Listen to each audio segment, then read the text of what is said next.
Welcome to the FAFSA Leadership Lounge, where we dive into the policy shaping the work of Florida's school leaders. I'm Michelle White, Executive Director of the Florida Association of School Administrators. And I'm Jessica Janasiewicz, lobbyist for FAFSA and several school districts across Florida. So last week, Governor DeSantis signed the newly approved congressional map that was the topic of most of the first special session that we'll see this year. And before the ink could dry, the opponents of the map had filed a lawsuit. That's right. The lawsuit, which was filed by the Equal Ground Education Fund and a group of 18 Florida voters, asked the courts to strike the map down. They claim that the map violates Florida's Fair Districts Amendment, which was a voter approved part of the state constitution that was voted on and approved in 2010. This amendment prohibits lawmakers from creating a map that favors a certain political party. So, along with prohibiting partisan gerrymandering, the Fair Districts Amendment prohibits lawmakers from drawing maps that diminish the voting power of minority communities. The governor's office has argued that a recent U.S. Supreme Court ruling means the section of race can't be applied. And the spokesperson from his office said that if, quote, one prong of the amendment is nullified, the other prong banning partisan gerrymandering can't stand either. This is going to be a very interesting story for a while as that moves through the court system, and we will keep you posted with updates. Also last week, the governor signed Senate Bill 1296 and House Bill 1279 into law. These bills are intended to strengthen transparency and accountability in teachers' unions, support educators, and expand opportunities for students and parents across Florida. Next week, we'll do a deep dive into 1296, which was one of the train bills from this past session. That's right. And really, the focus of that bill will be to tighten rules on partisan school unions by requiring meaningful voter participation in union certification elections, while increasing penalties for illegal strikes and creating a fast track process to deliver teacher pay raises without delays caused by union actions. This bill could dramatically reshape public employee unions, excluding police and firefighters, but impacting teachers, graduate assistants, and other public workers. Senate Bill 1296 also raises the bar for union certification and recertification by requiring higher participation and membership thresholds. It limits how unions can compensate representatives who engage in political or lobbying activity as well. That's right. And I misspoke earlier. We're talking about 1296 this week. We'll talk about 1279 next week. But back to 1296 and the union bill.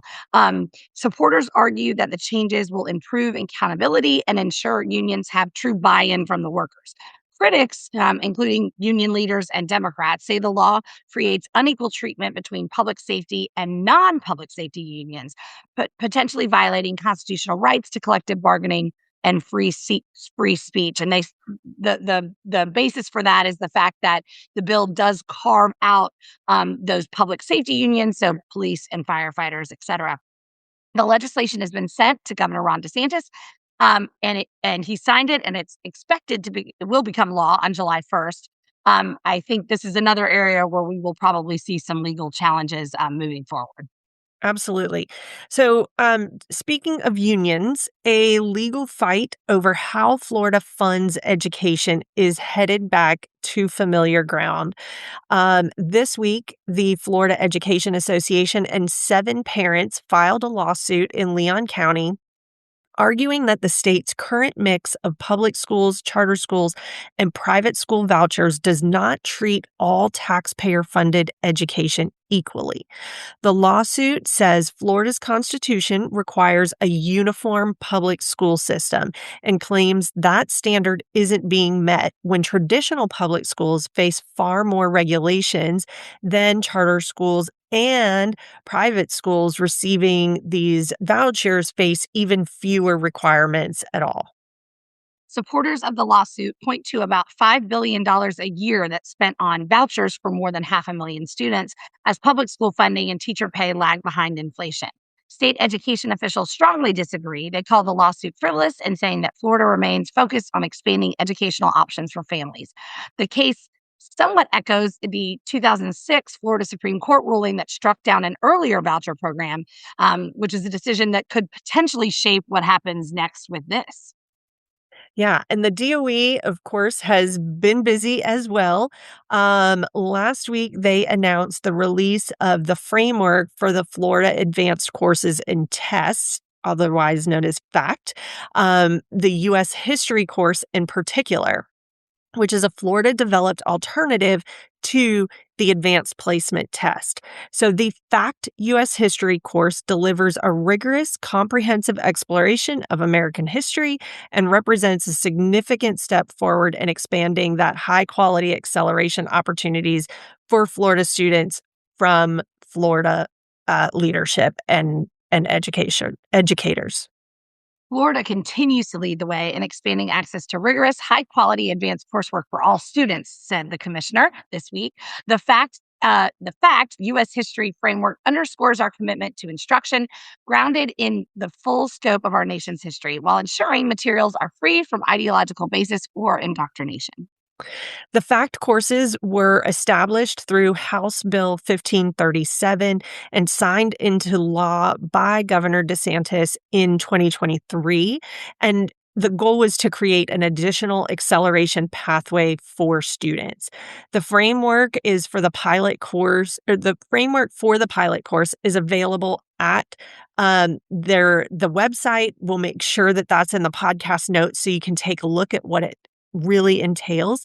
Um, District and charter schools are invited to participate in the pilot program during the upcoming school year, and certainly they can register through an application process to be a part of the pilot.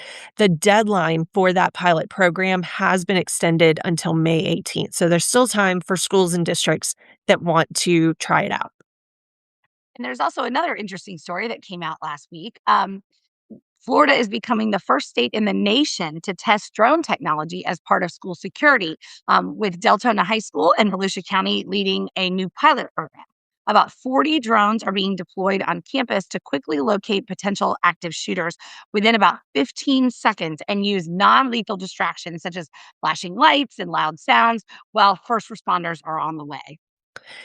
So, this system was developed by Texas based Campus Guardian Angel and is designed to add another layer of protection, not replace existing security like school resource officers or campus guardians. The state is investing over $500,000 to test the drones at 3 Florida schools, with the pilot officially launching on August 1. Reactions from some of our Parkland families are mixed. Some can see the promise, while others are stressing that prevention, not just response, has to remain the top priority. Lee County Superintendent Dr. Denise Carlin announced that the district has cut or reallocated about $26.5 million at the administrative level to prioritize classroom funding. She started making these cuts when she was elected in 2024, and she has started at the district office, right sizing the headquarters, as she said. Yeah, so Dr. Carlin has worked in conjunction with um, the interim superintendent in the past to reduce spending, and the number of district directors and executive staff has been reduced from 69 to 50. As of the time of this recording, there's not been an announcement on how many classrooms or how that funding is going to be prioritized, but we know that these are ongoing challenging conversations for pretty much every district across the state this year. Absolutely. Florida is considering a new rule that could bar students without lawful immigration status from attending any of the state's 28 public community colleges. This is proposed by the Florida Department of Education, and the rule would require that applicants provide proof of U.S. citizenship or legal immigration status before admission, with possible implementation as early as this month. And to this rule, supporters, including our governor, Ron DeSantis, say that the move aligns with Florida's broader push to limit public resources to citizens and legally present immigrants. Critics are arguing that it would deny education to students who have grown up in Florida schools. It would harm the state's workforce and cost colleges millions in lost revenue. The proposal is under review through the end of this week, and the State Board of Education is expected to discuss it in mid May. The DOE is going to have a rulemaking workshop on May 20th from 3 to 3:30 to discuss specialization requirements for the resiliency educator endorsement. The purpose of the workshop is to create a certification endorsement for resiliency education. And the effect of this will be really to establish this resiliency educator endorsement, allowing our teachers and others in our buildings to complete additional training and add the endorsement to their educator certificates. The link to sign up for the workshop, of course, is in the podcast description, but we want to make sure that our leaders know this is something that's accessible for you as an administrator, but also to your team. Absolutely. Fast testing, of course, has been around for a little while now, but the DOE is creating a new rule to tweak a few things. Let's talk about what this rule really clarifies: scoring, benchmarks, and what actually counts now. Absolutely. So the big takeaway is that FAST and statewide assessments all report using scale scores tied to achievement levels 1 through 5, with the current cut scores based on the 22-23 baseline for ELA and math. And as always, level 3 remains the proficiency line and that on grade level marker that drives interventions, accountability, and a lot of instructional decision making. ELA's writing is still the exception. There are no levels there. Instead, each grade has a minimum scale score to be considered on grade level, and those benchmarks will gradually increase through grade 10. Science and of course exams stay at their baselines, which matters when you're comparing trends or explaining results to parents and other stakeholders. Absolutely. So, one important heads up for our secondary folks in particular is starting with this next school year, 26-27, grade 10 students can only use concordant scores from like the SAT or ACT if they earn them after taking the spring grade 10 ELA PM3. So, if a student takes the SAT, let's say in the fall of their sophomore year, that's not going to count as a concordant score now.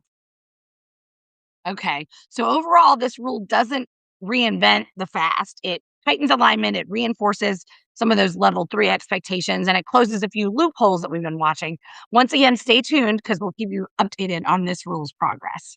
Absolutely. And a reminder, legislators are returning to Tallahassee next week for special session number 2, or as designated as 2026E, because we had some special sessions last year as well.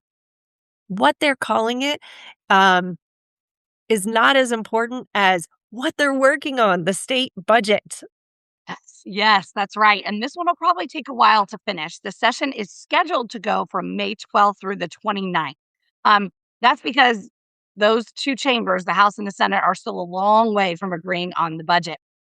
They have been working hard behind the scenes, and we do have our top level allocations now, which is the dollar amount that each silo will get. But of course, there are a lot of details to be worked out within those individual silos about where that funding exactly is directed. Absolutely. And getting the budget done is important because not only is it constitutionally mandated to have an approved balanced budget before the start of the next fiscal year on July 1, but traditionally education makes up about a third. Uh If huh. and wow, it is extremely important then this special session we get this rolling because school districts are waiting for all of those allocations to come in and do their district level budgeting. So, of course, we're going to keep everybody updated all along the way. Absolutely. And as you said, we're cautiously hopeful that they'll wrap things up by the end of this month. That will at least have a little bit longer of a runway until the June 30th end of the fiscal year date. Of course, I know our folks will all remember that last year we didn't get the budget done until like mid-June. So this is a little earlier, which hopefully we'll stay on track with that. Also, there was a cyber attack this past week on Canvas, which is a digital platform used by many schools across the country. And it's prompting some districts in Central Florida to take some precautionary steps. Orange and Brevard County schools both temporarily shut off access to Canvas while officials tried to work to confirm the system's stability. Other districts, including Seminole, Marion, and Osceola counties, said their security teams are actively monitoring and responding to the situation. Yeah, and so Canvas's parent company confirmed that the breach exposed some student information, including names, email addresses, and student ID numbers. And the company also said that certain private messages on the platform may have been compromised. Officials emphasized that passwords, social security numbers, birth dates, and financial information do not appear to be affected. And of course, our college system is also watching very closely as well. Sure. The University of Florida has said it's coordinating with law enforcement to assess any impact. While Canvas is back online for most users, some students may still experience access issues as the investigations continue. This is probably not the last time we'll hear about cyber attacks in schools, so it's important to stay safe. Make sure you click on the link in the podcast description for some cybersecurity best practices. Yeah, so we have a busy week coming up ahead of us. We certainly had a busy week last week. And also this week coming is a state board meeting. So we are going to bring you the latest updates in next week's podcast of all the things that happen there. Of course, there's a number of rules on the agenda for approval. And it's always interesting to hear additional commentary by the state board members and our commissioner and just figure out where they're prioritizing. It is also a time where, when we're recording this, that the DOE is celebrating our finalists for Teacher of the Year. I'm so excited to see who they are. And if your district has one of those Teachers of the Year, I mean, amazing opportunity to celebrate our teachers and the education profession as a whole. So know that we're celebrating. Hopefully, you all are too. And I know that that will just continue to add smiles to people's faces as we get close to the end of the year. Also, a reminder, Discover 26 is quickly approaching. Only a few weeks left, and now is the time to register. It is going to be an amazing conference, great content, great speakers, and connecting with leaders. You are not in a silo. You get to have support too as a leader. And what a better way to come together with hundreds of school leaders from across the state. So, make sure, click on the podcast description right now, register today, and we just thank you so much for listening, and we'll talk to you soon. Thank you for listening to the Leadership Lounge podcast presented by the Florida Association of School Administrators. Today's podcast was hosted by Michelle White and Jessica Janasiewicz. The podcast was produced by Jeff Willigan. Make sure to subscribe to the podcast wherever you listen to your favorite podcasts. New episodes are released each Monday. For show topics, suggestions, questions, or comments, please email communications@facet.net. We hope you enjoyed the show.